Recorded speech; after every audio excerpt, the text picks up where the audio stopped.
అపరాల పంటలైన పెసర, మినుములు స్వల్పకాలంలోనే అందివచ్చి అటు రైతుకు లాభాన్ని, ఇటు భూమికి సత్తువను అందిస్తాయి. ఖరీఫ్, రబీ, వేసవి ఇలా 3 కాలాల్లోనూ సాగు చేసుకోదగ్గ పంటలివి. ఉత్తర కోస్తాలోని తేలిక నేలల్లో వేసవి పంటగా ఇప్పటికే పెసరను విత్తుకోగా పైరు ఎదుగుదల దశలో ఉంది. ఈ దశలో రసం పీల్చు పురుగులు, బూడిద తెగులును అరికట్టడంతో పాటుగా శాస్త్రీయ యాజమాన్య పద్ధతులు చేపట్టినట్లయితే వేసవి పెసర నుంచి అధిక దిగుబడులు సాధించవచ్చంటూ వివరాలు తెలియజేస్తున్నారు ఆచార్య ఎన్జీ రంగా వ్యవసాయ విశ్వవిద్యాలయం, విజయనగరం ఏరువాక కేంద్రం ప్రధాన శాస్త్రవేత్త డాక్టర్ కె తేజేశ్వరరావు.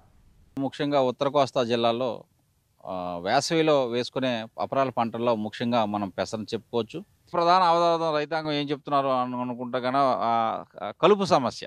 కలుపు సమస్యకి మనం చాలా వరకు నివారించడానికి మార్కెట్లో కలుపు యాజమాన్యానికి తగిన మందులున్నాయి.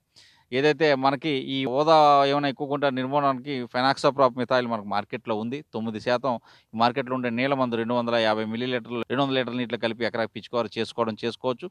ఇకపోతే ఈ గడ్డి జాతి కానీ గరిగి జాతులు కానీ ఉంటే క్విజలోపాప్ మిథైల్ అనే మార్కెట్లో మందు ఉంది. ఇది కూడా నీళ్ళ మందు 400 మిల్లీలీటర్లు ఎకరాకి సరిపోతుంది. దాన్ని వాడుకోవచ్చు. వీటితో పాటు వెడల్పాటి కలుపు మొక్కలు ఉన్నాయనుకుంటే కన్నా ఓవరాల్గా మనం చెప్పుకున్న ఏదైతే ఈ పోస్ట్ ఎమర్జెన్సీలో 25 రోజులప్పుడు ఈ ఇమాజితపైర్ అని చాలా బాగా పనిచేస్తుంది. ఎకరాకి నీళ్ళ మందు 200 మిల్లీలీటర్ నీళ్ళ మందుని 200 లీటర్ల నీటిలో కలిపి పిచికారీ చేసుకుంటే చాలా సమర్థవంతంగా నిర్మూలించడం వల్ల అవుతాం. ఈ అవరోధకాల్లో మారుకా మచ్చల పురుగు ఒకటి చెప్పడం జరుగుతుంది. తర్వాత బూడిద తెగులు కూడా మనకు చెప్తున్నారు.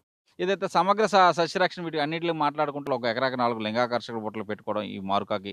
అదేవిధంగా తొలి దశలో మనం మొదట 25 రోజులప్పుడే 5% వేప గింజల కషాయం పిచికారీ చేసుకోవడం.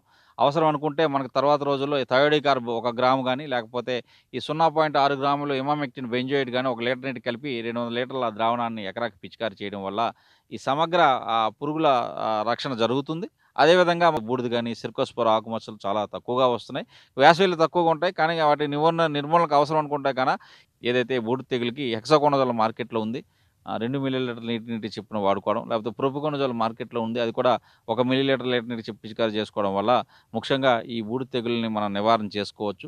పైపాటు పోషకాలు ఒకటి మనం మాట్లాడుకోవాలి. పైపాటు పోషకాలు ఏవైతే ఈ బెట్ట నుంచి తట్టుకోవడానికి పైపాటుగా మనం 2 సార్లు చెప్తున్నాం. 20 నుంచి 25 రోజులప్పుడు మనం పైపాటుగా ఈ 19 అనేది 5 గ్రాముల లీటర్ నీటికి చొప్పున పైపాటుగా పిచికారీ చేసుకోవడం. అలానే 45 నుంచి 50 రోజులప్పుడు కూడా ఈ మల్టీకే 13-0-45ని పైపాటుగా పిచికారీ చేసుకునే ఒక పోషకంగా మనం చెప్తున్నాం. 5 గ్రాముల లీటర్ నీటి చొప్పున పిచికారీ చేసుకోవచ్చు. అదేవిధంగా వేసవి అపరాల్లో భూమిని కప్పి ఉంచడం, తర్వాత మనం కాయ గింజ తీసుకున్న తర్వాత భూమి పరిరక్షణతో పాటు భూమికి మనకి కావాల్సిన ఏదైతే ఈ సేంద్రియ ఎరువుని అందించడం వల్ల కూడా అవుతాం.